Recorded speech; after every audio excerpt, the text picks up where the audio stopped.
So, followingly, we would like to invite CEO and co-founder of SoulWork, Mr. Vishal Punwani. So, the workplace evolution under Web3.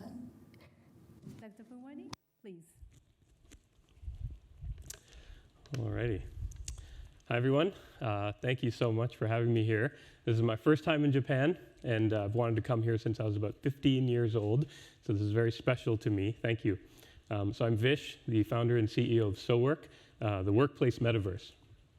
We built a virtual world where teams all over the world, distributed teams, can collaborate and get great work done together, just like they were together in a real office. And we'll talk about SoulWork a little bit later. But it's an exciting moment in time right now. History shows us that whenever we have a major technological advancement, the world of work is irreversibly changed, right? Think of the plow and the loom and what they did for farming and textiles. Think of what automation did for factories, car factories. And now think about computers and the internet and how they've irreversibly changed every single type of work that exists today. Well, Web3, and more specifically, the technology behind Web3, the blockchain, gives us our next big opportunity.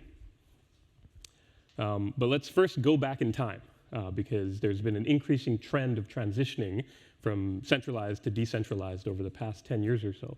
For example, Airbnb decentralized lodging, and Uber did the same for transit. And now the blockchain gives us a similar opportunity to decentralize our currency and our internet. And all of this pre-work, sort of these foundational shifts, enable our biggest shift yet, which is actually the decentralized workplace. And there's a couple of reasons it's our biggest foundational shift yet, and I'll talk about that a little bit later. But the decentralized workplace, believe it or not, actually gives us a real shot at reversing climate change and saving the world.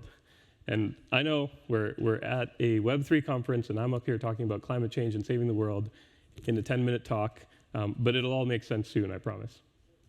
So in the old work world, pretty much all work was in person, right? You had to be at a particular office in a particular city, which meant you had to live close by, even if you had to move halfway across the world or just commute a really long way to get there, right? And so we ended up with these big city hubs, LA and New York and Tokyo and London, just big hubs for work. But over time, with the rise of remote work throughout the past decade, driven by things like the internet and a focus on knowledge work and services like Airbnb, we're fast moving toward a decentralized workplace. In fact, we've got, in some cases, decentralized teams, right? Those are just remote teams, right?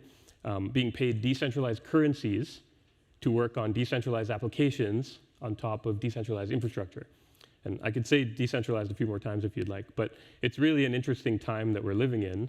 There aren't any signs of this trend slowing down, and there's a lot of big sort of implications here. So to frame the argument, I just want to talk about what we're building at SoulWork. So we're a company at the intersection of Web 2 and Web 3. We build Web 2 and Web 3 infrastructure to support Web 2 and Web 3 companies, and we ourselves operate in a decentralized way. And we've got this big, crazy mission to transition much of the work that happens on Earth to the cloud. And remember, we're building the workplace metaverse. And it all started because of an insight my team had mid-2020 after Harvard kicked us all off campus because of COVID. So like many other teams around the world, we were primarily an in-person company, and overnight it seemed like we were forced to transition to Zoom and Slack. And while it was like fine at first, over time, I could just kind of feel the bonds between my teammates slipping, right? And I think anybody in here who's been on a Zoom and Slack team, like you just kind of know what I'm talking about. You just feel that something isn't right. And I wasn't just going to sit around and let my team that I'd worked so hard to recruit fall apart. So I racked my brain for the times in my life that I felt the most connected to people despite being across long distances. And there's one memory that consistently came back to me time and time again. And that was when I used to play World of Warcraft 17 years ago. I know it's very nerdy. But there was no video or audio chat back then. But somehow in Azeroth, I managed to make some of my best friends in the whole world. I met the guy who helped me get into medical school. I met Mark, our founding CTO at SoulWork. I met one of our designers and one of our product people. Warcraft is how Joy and I, wherever Joy is, ended up bonding in the first place. So I got very close to these people despite us not having video or audio or any of the tools that we have today. And so we got inspired by this realization, and we decided to go out on a limb and build a WoW Lite. Like WoW, but for business purposes, for our team only. So we'd have a customizable office and avatars, and then we'd start to layer on the things that any businesses would need to carry out business, right? Things like video chat and audio and a text chat and security and privacy and encryption, all those things that we'd need to work effectively as a team. And after we launched the MVP, when we experienced it for the first time, it kind of blew us away. Like all we had to do was walk up to each other in the metaverse and we'd automatically connect. So we started to take our meetings in our own conference room. We started to eat together in our kitchen. And unlike in real life, on some days we'd even change our clothing. So it felt like we were together even when we weren't together. So we started to feel our bonds kind of being rebuilt. And it got us so excited that we couldn't wait to show our friends. And every friend that we showed, they also wanted to move their team into our world. And so over time, what started as a single office in our world became a neighborhood, a community. It became the workplace metaverse. And so we completely pivoted our old company and we changed our name to SOWork, Social Online Work. So that's our founding story. We're a team that solved the disconnection that many decentralized teams contend with today, and that's why many of our customers spend 8 hours a day, 5 days a week, working in their offices in our workplace metaverse. And so since opening to the public about mid-December 2021, about 6 months ago, around 3,000 companies have moved into our world. Some of these companies are really, really big, like Spotify and Tinder. Some of them are really, really tiny, tiniest startups, 3 to 5 people. And so companies can rent surreal estate for their workplace on our Web 2 infrastructure, or they can buy surreal estate on our Web 3 infrastructure, or they can buy NFT assets like office furniture or clothing for their avatars. But more and more, we've started to realize some of the ways that Web3 infrastructure can revolutionize the workplace itself. For example, we'll soon allow companies to mint proof of work NFTs and grant them to their employees. And this isn't the proof of work definition that you're thinking of that came before proof of stake in transaction validation. This is actual recognition of employee contribution to the company by NFT, proof of work, like their actual work.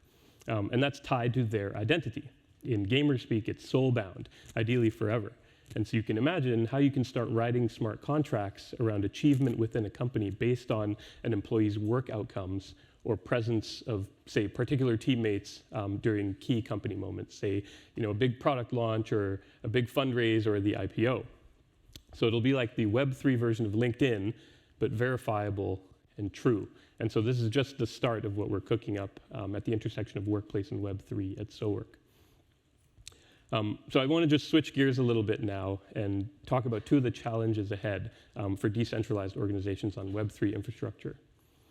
For one, identity.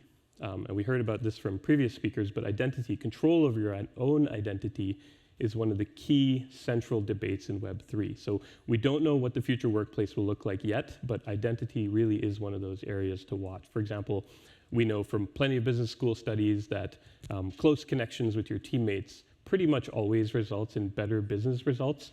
But can you still form those connections while working with others in an anonymous way? Or do you need to be anonymous? Well, we just don't know. And so identity and its impact on outcomes is a challenge. But we still think this is probably the right way to build the infrastructure. Tying proof of work to an employee's identity is still one of the key reasons that we're choosing to build on Web3 infrastructure rather than Web 2. It just seems a lot more fair to the employees.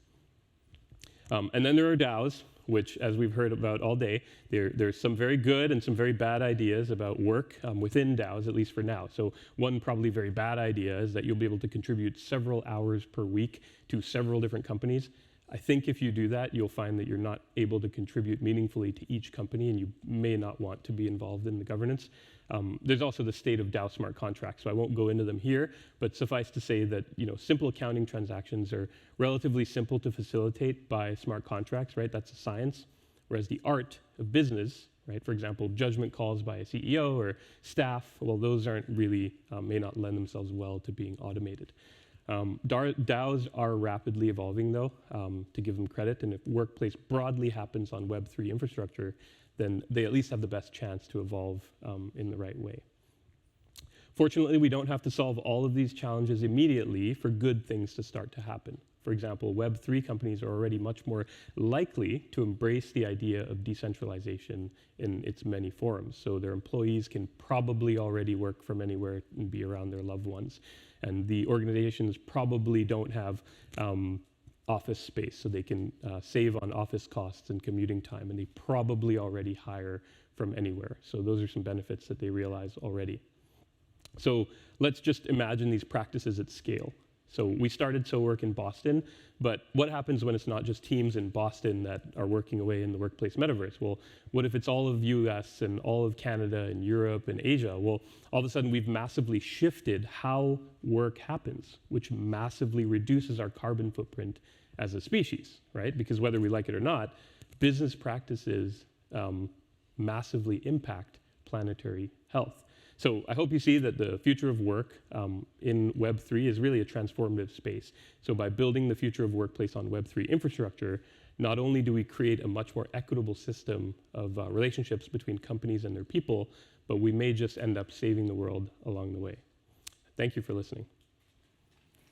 Dr. Punwani, thank you very much.